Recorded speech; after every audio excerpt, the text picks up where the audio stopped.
Chères paroissiennes et paroissiens du Joran, me voilà aujourd'hui avec vous, non pas visuellement, mais oralement.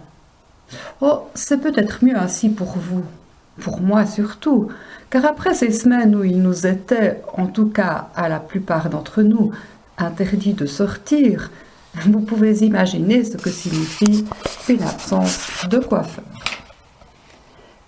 Quoi qu'il en soit, je suis heureuse de ce moment de communion entre Dieu et nous, entre chacun de nous. Que ce culte, si mini soit-il, puisse vous apporter quelque apaisement et fortifier encore et toujours votre confiance en Dieu. Un Dieu fidèle, un Père aimant, toujours proche de chacun, par le Christ Jésus. Un Dieu que maintenant, nous louons. Dieu notre Père, Dieu notre Créateur, ta magnificence surpasse encore et toujours les beautés de ta création. Ces beautés, nous avons la chance de les voir dans une nature magnifique, de les sentir en respirant le parfum des fleurs, de les toucher en caressant les feuilles fraîchement écloses. Nous te louons pour ta présence à nos côtés, pour tous les signes d'encouragement que tu places sur notre chemin, telles les marques d'amour et d'amitié que nous recevons, que nous échangeons. Nous te rendons grâce, parce que nous savons que, d'une manière ou d'une autre, tu veilles sur nous, tous les jours. Amen. Aujourd'hui, chers amis, j'aurais dû célébrer ce culte avec la participation du chœur d'homme de Montalchet. J'aurais, comme d'habitude, oublié de souhaiter une bonne fête à toutes les mamans et je me le serais fait rappeler juste avant la fin du culte. Avec le chœur d'homme de Montalchet, nous aurions chanté les beautés de la nature, loué le travail des paysans et des vignerons, nous aurions peint le charme des vieux villages et fait vibrer l'âme du Jura. Mais voilà, à cause de ce maudit virus, notre culte musical est tombé à l'eau, provoquant chez les uns et les autres une réelle déception. Cette déception n'en est qu'une parmi d'autres. En effet, combien de projets ont capoté depuis presque 2 mois? Vous avez certainement dû renoncer à des réunions familiales, à des sorties au restaurant, à des voyages. Et chaque fois, ces renoncements ont provoqué regrets et frustration. Dans une société qui, dans l'ensemble, fonctionnait bien, dans un pays où les gens avaient l'habitude de décider et de mener à bien leurs décisions, dans un monde où tout semblait maîtrisable et relativement maîtrisé, voilà qu'un virus, plus petit qu'un grain de sable, a grippé presque tous les rouages. La réalité que souvent nous avions l'habitude d'enjoliver, voire de masquer, se dévoile tout à coup telle qu'elle est, sans fard, sans maquillage. Nous n'étions pourtant pas naïfs quant à l'éventualité de conflits, de catastrophes, de crises de tous bords. Il n'empêche que nous sommes quand même sidérés de l'ampleur du bouleversement que provoque le Covid-19. Ce qu'on peut dire en tout cas, c'est que cette épidémie a fait tomber bien des artifices de la comédie humaine. Elle a mis à nu l'âme et le cœur, elle a dépouillé l'être humain de ses décorations. Ce décapage, si brutal soit-il, n'est pas forcément négatif. Aux gens de caractère bienveillant et bon, il a permis de mettre encore davantage en pratique leur serviabilité, leur gentillesse, leur attention aux autres. Aux gens de caractère moins heureux, il a peut-être permis quelques remises en question. Dans tous les cas, chacun a été mis devant une réalité qu'il n'attendait pas et avec laquelle il devra dorénavant composer. Comment donc vivre avec une réalité que nous n'avons pas désirée? Comment rester serein et confiant? Comment ne pas laisser un sentiment de panique prendre le dessus?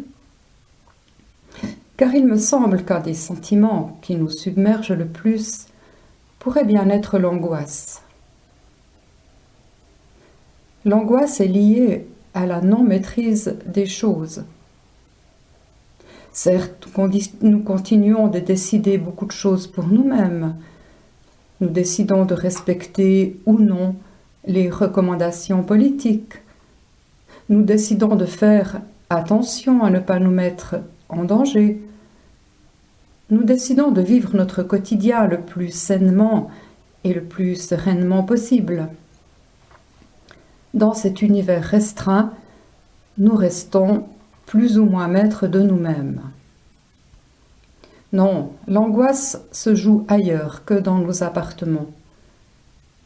Je crois que l'angoisse est liée au temps qui passe. J'ai eu bien des occasions d'entendre des réflexions angoissées à l'idée que le temps, notre temps, nous est en quelque sorte volé. Ne pas sortir comme on veut, ne pas voir ses parents, ses amis comme d'habitude, ne pas pouvoir serrer ses proches dans ses bras, constitue, on l'a dit, une grande frustration. Et on se dit, jusqu'à quand durera ce temps hors du temps? On interroge Dieu, comme Jérémie. Jusqu'à quand, Seigneur, la terre sera-t-elle en deuil et desséchée l'herbe de toute la campagne? Toute la faune périt à cause de la méchanceté de ses habitants. Voilà une interrogation à la fois fâchée et angoissée dans la bouche de Jérémie. Une interrogation à laquelle nous pouvons ajouter la nôtre. Jusqu'à quand, Seigneur, serais-je tenu, moi, à l'écart de ce temps? Je vois que les mois passent, et au lieu de pouvoir profiter pleinement de la vie, voilà que j'en suis comme exclu, comme privé. Jusqu'à quand, Seigneur? Tu ne vois pas comme le temps passe? Et oui, plus on avance en âge et plus on est conscient que le temps, notre temps, se rétrécit.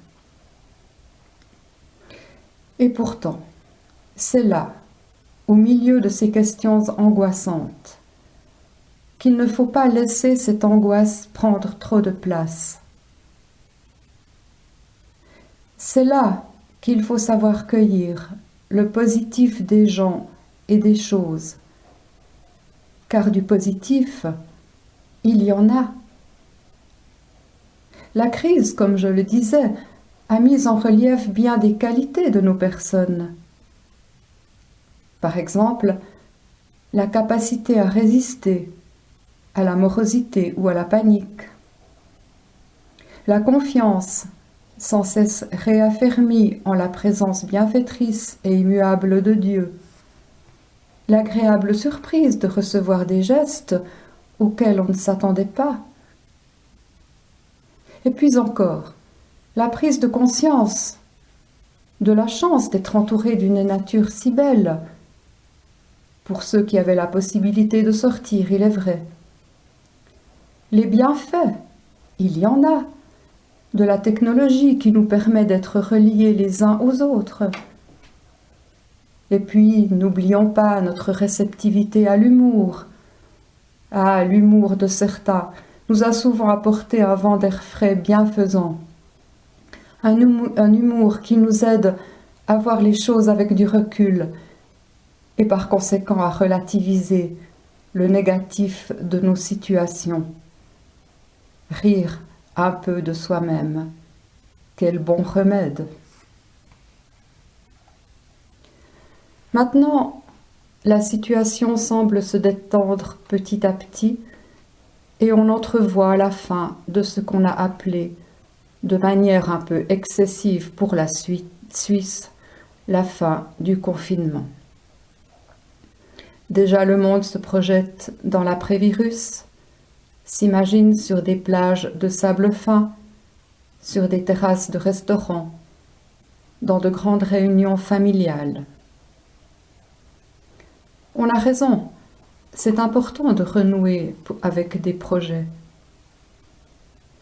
Pourtant, l'angoisse n'a pas totalement disparu. On a peur pour son travail, pour les factures à venir. On craint une deuxième phase d'attaque du corona. On appréhende la remontée de la pollution. On espère que ce bouleversement changera certaines des habitudes de consommation, une consommation souvent irréfléchie. On espère qu'il modérera les appétits de croissance et calmera les esprits prédateurs. Certains y croient, d'autres en doutent. Chers paroissiens qui m'écoutez et qui, je suppose, êtes le plus souvent des retraités, vous allez reprendre gentiment votre mode de vie habituel, ressortir, retrouver vos proches. Pour vous, cette mise entre parenthèses aura-t-elle été une expérience douloureuse, pénible, enrichissante? Aura-t-elle changé quelque chose dans vos vies? En pire? En mieux? Quelle que soit la couleur des mois qui nous attendent, je vous invite à relire ces quelques extraits de ce beau chapitre 30 du livre d'Ésaïe. Dieu te donnera la pluie pour la semence que tu auras semée en terre. La nourriture que produira la terre sera abondante et succulente. Ce jour-là, les troupeaux pourront paître dans de vastes pâturages.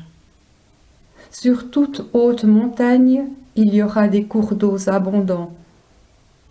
Le jour où le Seigneur pansera les plaies de son peuple, quand il guérira ses blessures, la lune luira comme un soleil, et le soleil rayonnera 7 fois plus que chaque jour.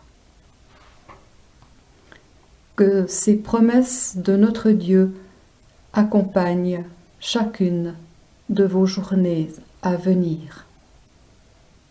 Amen.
Et maintenant, recevons la bénédiction de Dieu. Que notre Dieu nous accompagne et nous soutienne, qu'il bénisse nos familles et nos proches, qu'il sème un peu d'espérance dans le cœur de tous ceux qui, dans ce monde parfois si obscur, peinent à percevoir la lumière. Oui, que Dieu nous exauce par le Christ, notre Seigneur. Amen.